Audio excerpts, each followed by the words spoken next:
a Derek FDB video. This is saddest movies I ever watched. Let's get it. Sad movies are sad, but they're also good. So? Just like people watch horror movies to get scared, people watch sad movies to feel. And I mean really. Ew. And that's what we'll be going over today. Today, ladies and gentlemen, I'll be going over some of the saddest movies I've ever watched. And I mean like really sad, so y'all might want to grab some tissues, like for real. And in the end, I'll go over one of my favorites, but also one of the saddest movies I've ever seen.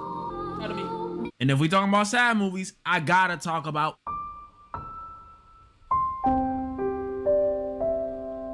in my belief, Disney movies are how most kids are introduced to sad films. True. And you may forget they have any Lion King was one of them ones, bro. because Disney movies now are so booty. But man, back in my day, it was hit after hit of sadness though. Yep. Toy Story 2, Jesse's backstory of being abandoned, sad. Especially after Toy Story 4 told us these dudes come to life because of us. That's so sad. That's like you think you go into the park with your mom and you get all dressed up, you get all excited. Oh my gosh. And then she just leaves you on the side of a road in a box. Monsters Inc. 2, just sad. Sad. Crazy part is I love this movie and I'm fine every time I Bro, even number one, when she's looking for Boo, oh my god, man. They're not overall sad, but there's some sad ass parts, bruh. watch it until that dang ending, bro. Cause Sully saying bye to Boo is just I'm sorry. Then there's Nemo, which when it comes to Disney, I think could be the saddest one. Oh, and you might not believe me. A movie about finding a fish is the most messed up one. Really? Yeah, it could be, because people forget that in the first 5 minutes of this movie, we see His whole family get wiped out. His wife, all his kids. He got one kid left. Nigga had thousands. Now he got one baby left, no wife, bruh. Marlin's wife and children get wiped out right in front of him. Yeah, they gave this dude an Uchiha backstory. And his one kid who does remain is left handicapped. Nemo, with a tiny fin like he's that dude from Scary Movie 2. Disney movies be sad, bro. I haven't even mentioned Up and Coco. Up, sad. I never watched Coco, unfortunately. But Up, one of them ones. Those movies left me crying like a bitch. Especially that Coco scene at the end. Remember me, although I have to say goodbye. Yeah, Disney got it. Even Damn. before those two Dollars movies. Damn, Wall-E 2? Oh my god. Oh my, yeah, fuck. Yeah, I start thinking too much. I'm gonna cry my damn self. Movies like The Lion King and Bambi used to mess me up. But I think that's just animal movies in general, which could really be its own category. Dog movies in specific, they just be sad. Like Old Yeller. Another Disney movie, by the way, but just way before my time. About a boy whose dog gets sick and he has to I know about this movie. I never seen it though. put him down. And I'm not talking about euthanizing him either. Nah, I wish. I mean, he had to take him out to the back and prime Fortnite 200 pump his dog. Then there's the movie Hachi, A Dog's Tale. And this one really got me. A movie about a loyal dog named Hachi and his owner, and the bond they formed over years. And when I say loyal, I mean extremely loyal. Every day he would walk with his owner to the train station before he went off to work. And every day he would come back to the train station and walk home with his owner when he came out of work. The bond these two had was special, man. These two were like the pinnacle of man and man's best friend. Pick me up every day from the train station. I know fathers that won't even do that for their kid. Not even on his This is based on a true series? But one day after doing the regular routine, you know, Hachi going to the train station with him, dropping him off. While Hachi's owner is at work, he tragically passes away. I know. He was just giving a lecture in this class he teaches and then boom, collapsed. And that's not even the sad part, because since he died at work, Hachi obviously... Oh, he waited. Bro, that's like that fucking one episode of Futurama, bro. Oh, I can't watch that episode. Y'all know what I'm talking about? Y'all ever watch Futurama? With the dog? And, the dog wanted to, bro. Seymour, that episode messed me up so bad. That episode messed me. I was like, yo, I can't watch this. He was waiting. He knew where he was, and the parents wasn't listening, and he was just waiting out there, and he thought Seymour had this whole life. He thought Seymour had this whole life and lived a life, and he was just waiting. Man, that shit fucked me up, bro. I was like, yeah, I can't. Bro, anytime I'm watching Futurama to like go to sleep, I have to skip that episode, bro.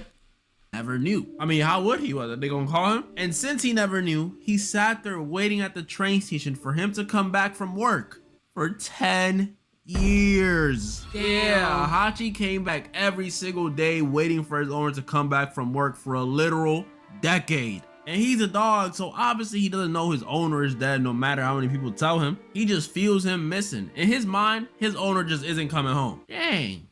They must have him working really hard. And to make this all sadder, not only does Hachi literally die out in the cold waiting for his owner to come back, which just had to be, Jesus. but this whole movie really happened. In Japan, this actually happened. A man left to work one day and passed away, and his dog, you know, did what Hachi did. And the people of Japan erected them a statue to symbolize loyalty and companionship. Damn. This is what I mean. I respect y'all who own pets, because movies like these are the reasons I don't want a dog. I had one when I was a kid, a Yorkie, and never again. You asking me to willingly get attached to a creature? I ain't gonna lie. Like, that's one of my biggest fears, chat. I'm about to cry right now, low key. Bro, when Sterling went in for surgery, bro, that was one of the scariest times. I was like, bro, what if he don't wake up, bro? What if he, like, you know what I'm saying? And like, that shit was scary to me. I didn't like it, but he survived and shit like that. But like, it is a risk when you put them under. That is a risk that they don't get up. That is nothing but loyal, adorable, comforting, kind, just for them to be gone before I even turn 30? Y'all are either soldiers or masochists, because that has to be some form of torture. If I get a dog, it's gonna be... Did I cry? No, because he didn't, you know what I'm saying? But I was scared as shit, you know what I'm saying? When I'm in my final days. That way I can say I had a dog, but I don't have to deal with the pain of losing one. It's gonna be close too. When I say final days, I mean like my last minute. In my dying breath, I'm gonna be like, son, come here, son. Son, give me a Yorkie. Okay. The dog movies, I know they really do strike at the heart. Only ones that made me cry are the really sad ones, like Hachi and Santa Buddies. But a movie that really messed me up is... No. Another animal movie that he missed. All Dogs Go to Heaven. As a dog movie, but a cartoon. Oh my God, that movie messed me up as a kid. I think I watched that movie once as a kid, and I still remember it so vividly that I never need to watch that bitch again. Never need to watch it again, cause bro, that, you know how when you about to cry, your fucking throat feel like it got like barbed wire around that motherfucker or something, that you start choking up and shit. I'm good, bro. I don't need that, bro. I'm good. I don't need that problem, bro. Interstellar? Now, I never fully saw Interstellar. I saw pieces.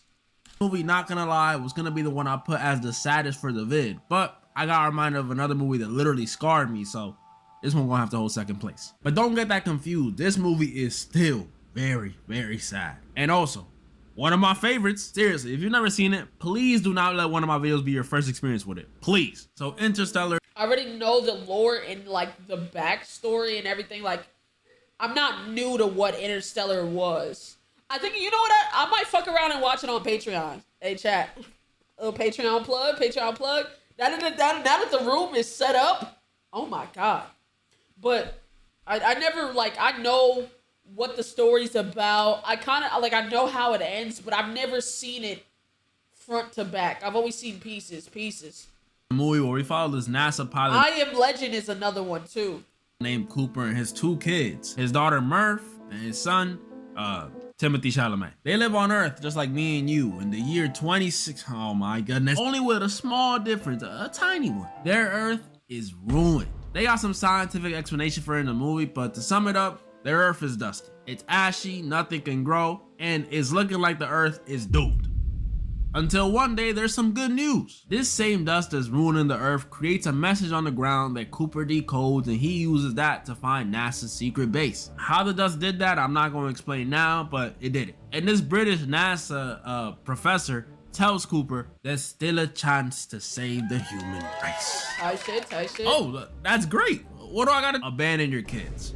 Yup, the only solution they had to deal with this dusty globe stuff and save humanity was for Cooper to ditch his kids to go check out planets that could potentially host life. You know, house humans. And I really wanted to make a joke about how I ditched my kids for free, no saving humanity needed. But after seeing how his kids reacted, I can't, man. I can't. Look at Murph's reaction. I don't think I could walk out on my daughter after seeing her cry like that. At least not. Why do this is why I need to watch it. Cause I would have been like, why do I have to go? Why do I have to go? Why can't like you send the science niggas to go? Why do I gotta go? You know what I'm saying? And maybe it explains that in the movie, but that just seems crazy to me. I will find like a blindfold or some shades or something. No one wants their parents to leave, much less a kid who only has one of them, and let alone to freaking space. I'd rather you just tell me he went to prison. Can you say he went to prison? That's what I'd rather hear. The crazy part is it's sadder on a rewatch because you know all the messed up stuff that happens later. Bro, this junk is so sad, even the dust was telling him to stay. That's how sad it is. But alas, Cooper decides to go when he leaves his daughter Murph and Timothy Chalamet behind. And I remember watching Cooper get on that spaceship thinking, dang, man, this is messed up. Leaving your kids for 2 years? 2 years? Man. But, I mean, hey, at least it's for humanity. It's saving them. And 2 years ain't that long, right? And Man, I see. Oh, my God. This is correct. 2 years. Yeah. It's 2 years. It's nothing crazy. It's just 2 years. I should have known something was going to go wrong the second I thought this. Because I was right. 2 years is not that long. The Barbie movie came out 2 years ago and I still remember falling asleep in that theater clear as day. 2 years is not that long, and it's especially not when it's to save humanity. So what's the catch? Well, after Cooper and the crew successfully get through this wormhole they have to go through, they have to decide which of the 3 planets they want to go to, you know, check if people can live on them. And after deciding on this one planet that's completely covered in water, things go horribly wrong. Why? Well, you know, besides the fact the planet is completely covered in water, so if humans went there, where are we gonna live? Bikini Bottom? Their ship engines get flooded, stranding them on the planet for some time. How long? About 3 hours, which may seem like nothing in the grand scheme of things, because, you know, 3 hours, what is that? Half a Stranger Things episode? That's nothing. But y'all gotta remember, this is space we're talking about.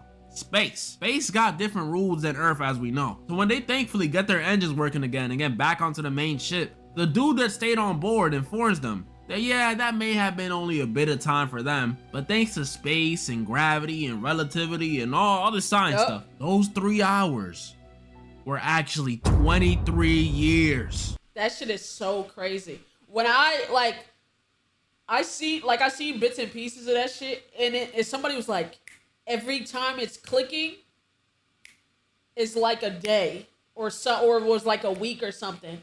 And I was like, oh my God. Oh, like you could hear clicking in the background. And it's like that clicking was like, it was like, I don't know if it was a day, a week, or a year, but it was, or a month or something. But there was clicking. You constantly hear it while they're on that planet. That shit is so crazy to me. Oh my goodness. When they revealed this, it felt like it happened to me. Like I was shocked. 3 hours on that planet was 23 years on Earth? That's insane. This is like the movie Old, but way worse. 23 years for 3 hours?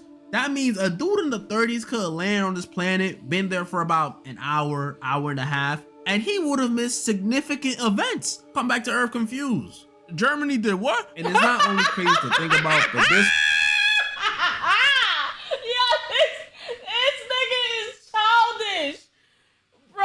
pulled that bitch out of thin air, bro. Come on, dude. Oh my God. That was, yo, I ain't gonna lie. That's not a joke that I saw coming. Holy shit.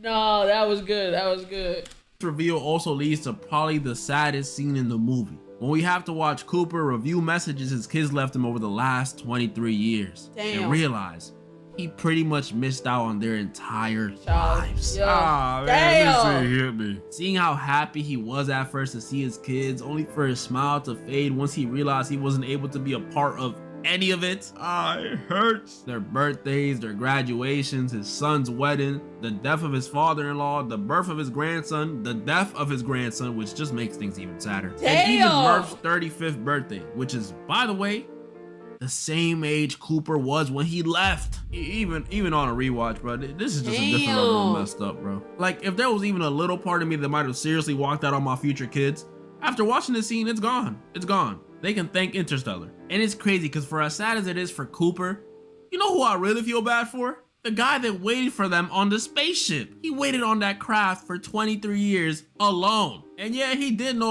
Oh, see, I didn't even know that happened to that nigga. Oh my God, he was, bro, so the ship follows Earth time? Oh my God. Oh, that nigga waited on the ship for 23 years. Holy shit. About the time dilation, so maybe that helped a little. But he thought at most, these dudes gonna be down there 7 years. You know, that's a long time, but it beats 2 decades. Am I right? Am I right? Damn. This junk is messed up. People be overlooking the loneliness and pain this dude must have felt. I would have gotten FOMO. I would have started thinking crazy stuff. Like, what if the... Honestly, after like 10 years, I'm like, bro, I'm gonna just go out there. I'm gonna just go out there. I'm gonna just get on the ship. I'm gonna just go. Dead ass. Like, after 10 years, I'm like, it can't be worse than this. I gotta sit on here for... I would have left. I would have either left them niggas or I would have got off the ship. No cap. The planet was just so lit, they abandoned me and the rest of the human race because they didn't want us to ruin the party. What if? I'm just saying, it may sound stupid, but after year 12, that's what you're gonna be thinking, bro. Yeah, this junk is sad. And it only gets sadder towards the end too. Because in the end, not only does the whole crew die except Cooper and Anne Hathaway, but we see Cooper reunite with Mirth. With his daughter. That is what's so crazy. Oh my, like... Which you might be like, oh, isn't that good? Yeah, it was. You're right. It's good. It truly was. For about 5 minutes. Because by the time they reunited, Cooper's little girl was on her deathbed. Yeah, she's old now. This is so foul, bro. So foul. But hey, it shows you what this movie's about. Time. One of those things we just can't get back. So hold your loved ones close, because you never know when you might get sent on a space mission to save humanity and get thrown into a... And now, for the saddest movie of the video. Talk to me. I've never seen this one. Bridge to... Okay. Look, I got the same rules for this movie that I had for Interstellar. Watch it before you watch this, and I'm not watching that. Just hope you don't get scarred. In this one, we follow a middle school boy named Jess who likes to draw. And the sad stuff already begins because this kid lives on a farm. And I don't mean the kind of farm that pops into your head when you think of a farm. You know, the fields, the cattle. Nah. I mean, his family is barely scraping by and he has to wear his sister's shoes to go to school. And I didn't grow up in the best area as a kid, but being broke in a city is definitely different than being broke out in the sticks. Like, I'll take witnessing drive-bys over having to walk 15 miles to school if I miss my bus. Oh my God. I'm good. But his family's financial situation wasn't the only issue. Cause on top of them being broke, out of all of his siblings, Jess is not only a middle child, so you know his parents hate him, but he's the only boy. And when you couple that with a cold dad that only seems to care about his daughters, you might start hating your home life. Like seriously though, the difference is crazy. He'll hug and kiss his daughter and wish her a good night, but for Jess, hey, lights out, little bro. Oh my God. A middle child son. You ain't get no love from the mama? I know it's usually like mama's boy kind of shit. Like you ain't get no love from mommy or nothing? Like what the? I get the whole you're supposed to raise your boys to be tougher, but dang, bro, I can't get a good night. And I remember always watching this thinking, you know, some friends would be nice to help alleviate all this suffering going on at home. But Just didn't even get that. Because at the school he goes to, he gets bullied. Oh, and this movie really reminds you how cruel or dedicated these kids used to be to bullying. Because tell me why Jess gets on his bus, right? And some girl in the back throws a sandwich at him. Like, y'all see what I... For what? For fucking what? I mean, that means she either made that sandwich just to throw it at him, or she forfeited her lunch just to bully him. That's dedication. Jess is broke, home life ain't the best, and he has no friends. Could things get any worse? Yes. But they don't. At least not immediately. Because first, things got better for Jess when a new girl came to school. Leslie. And y'all know how back in school, everyone used to be interested every time there was a new kid, like, oh, where's she from? Yeah, nobody in the school cared. Even Jess didn't like her after she beat him in a race, which you might find silly, but I don't blame him. So yeah, the point is Jess did not like Leslie at all. But that changes fast, because after finding out they live right next door to each other, seeing she gets bullied too, and biggest of all, her giving him a stick of gum? A stick of gum? In middle school?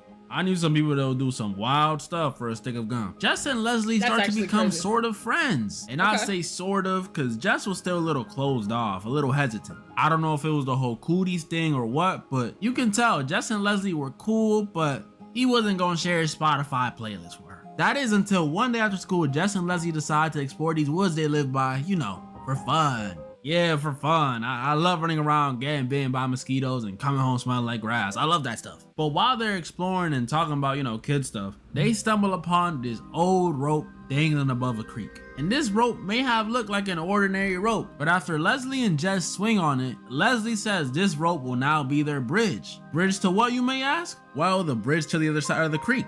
A place just for her and Jess. A place she names Terabithia. Ah, it's the title, Bridge to Terabithia. And you might be confused. What you mean a world for themselves? This ain't Minecraft. Well, when they swing across the creek, Leslie and Jess pretty much start playing pretend, imagining a whole world around them. A world where they're king and queen. A world where there are no bullies throwing sandwiches at them. No mean or negligent parents not showing them any love. Just them. And I'm not gonna lie, when I was rewatching this, it genuinely brought a smile to my face. Like, my feet were kicked up in the air and everything. I'm serious too. My mom came in and asked me what I was doing, because it was just so sweet. Terabithia was kind of like their escape from reality. And not only did it strike a chord with me, because I used to play pretend when I was a kid, which was probably way lamer than what they're doing. I used to just pretend I was Goku or something. But it was just also nice to see that Terabithia was making them closer as friends. Like, they started spending every day together. Leslie opened up about her family. Jess opened up about his. They went to church together. Jess even told Leslie he has a crush on their teacher, which I always thought it was ridiculous when dudes said they liked their teachers, bro. Like, out of every person in the school you could go for, you like the teacher. You're gonna go for your teacher? Right. Come on, bruh. True. The principal is right there. Nigga. The point is Terabithia was making them closer, and they finally had something to look forward to. It was making them happier. Like, y'all cannot tell me it doesn't bring even a little joy to your heart. Come on. I see that little smile. Where's the fucking? When is the other shoe gonna drop, bruh? Stop hyping this motherfucker up to me. And then I know something. Alright, bro. We're going great for these two. Obviously, their home life was still a problem, especially for Jess. But at the very least, things were on the up and up. Extremely on the up and up. Because just when you thought things couldn't get any better, that teacher Jess has a crush on invites him on a field trip. Which honestly, you know, I'm happy for Jess. That's my boy. This is a major win in his eyes. But is this not weird? Like, the trip to the museum is fine. That's perfectly fine. But the weird thing is that when we see Jess meet up with his teacher, she's the only one in the car. Like, it's just them two going. Like, again, I know this is a major W in Jess's eyes, but even if it was the principal calling me for a one-on-one hangout, I would have been scratching my head. But nothing happened, thankfully. The teacher wasn't a monster. Just very weird. And they hung out and enjoyed the museum. Jess really enjoyed the museum. But then Jess gets home and his family is saying how they were worried sick and they thought he died. Which is weird because, like, Mom, I told you before I left, you just ignored me. And why the heck would I be dead? Yeah. Your friend Leslie's dead. She drowned in a creek this morning. Apparently she tried to swing across on a rope and it broke.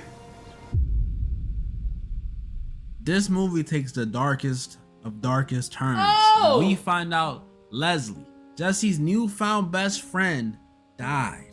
Yup, and she's really dead. Like, after this point, we never see her again. I remember the first time I saw this movie, or should I say read the book in class. Bro, this part messed me up. Cause, like, I'm a kid, bro. My mom still walks me to school. And only time I seen people die was in those Disney movies we talked about. But, you know, those are cartoon animals. Like, it makes me sad, but this is just grim. I remember when my third grade teacher read this part out loud, some of the kids in the class started crying, and one of the kids sitting next to me raised his hand and said what we were all thinking. Miss, you said Leslie's dead? And I think it was worse now that I watched as an adult. Like, back then it just scarred me, but now I know why it scarred me. Leslie was an 11 or 12-year-old kid who died in an accident. And it's not like she was a bad person. She didn't do anything wrong. I mean, bro, she's a kid, first of all. And the movie showed us the opposite. She was sold to us as like the reason Jess was starting to feel better. So for her to randomly get taken away like that was not only sad on its own, but it's sadder because it's realistic. The same way the movie presented it is the same way death is in real life. No build up at all. It just happens. Just happens. Like y'all know how you'll be watching like a Terminator movie or something, and you'll know Arnold's about to die because you'll say something like, "Oh, get to the job, don't forget me," like something like that. In real life, we know it's not like that. And this movie encapsulates that perfectly. Y'all like that word? Nah, for real. Let me tell you how real this movie is. When I lost my friend, I was at the gym. You know, I was bench pressing. I was probably about to hit a PR or something because, you know, I'm strong. And my other buddy came up to me and showed me on his phone that people were posting my friend with the caption, R.I.P. And y'all know how people be saying their heart sunk to their ass? Yeah, mine actually did that. Like, I don't think I ever sped walked out of somewhere that fast. The people in the gym must have been confused. Oh my goodness. I think I got himself. But it's cause I was just so confused and distraught. My other buddy even followed me out trying to calm me down, but all I kept saying was, "Let me just think. Would you please just let me think?" To this day, I don't know why I was saying that, but that's what I was saying. I think maybe it's just because I had so many things in my head. Like, you know when you get overwhelmed, you get hit with like 300 thoughts flooding into your mind all at the same time? Yep. That's what was happening to me, I think. Because I remember as I was processing it all, it was just guilt, anger, sadness. But then that one random thought came in. Man, this shit is just like Bridge to Terabithia. That's how real it is. I actually thought that. That's how real it is. This junk is realistic. I think that's why it hurt me so much to just see Jess go through it all. Like, cause he's also a kid and he's having to go through all these heavy feelings that honestly, you'll never be prepared for until it happens. The scene where he's crying in class, the scene where he's mean to his sister cause he's upset. And that scene with his dad comforting him. This video got me tearing up again, y'all. Jess at the end of the movie doesn't get over it, because you don't get over that stuff. But he accepts that Leslie is gone. And instead of abandoning Terabithia, he decides to build a proper bridge so he can take his little sister there and they can experience what him and Leslie experienced. That was pretty much all the movies I wanted to go over this time. And this time, instead of commenting your favorite movie, comment down below if you shed a tear or even teared up while watching this video. I ain't cry, I'm a real definitely did. Also, one last thing. I'm doing a Q&A next month to celebrate a very good year on YouTube. Round of applause. So comment down below some good questions you want me to answer. I'll make sure to pick some spicy ones to keep the video interesting. And moral of the story? Germany did what? Oh, god damn it. You know, I think... God damn it. Okay. I don't know why that motherfucker skipped, but shout out Derek FDB, bro. W video.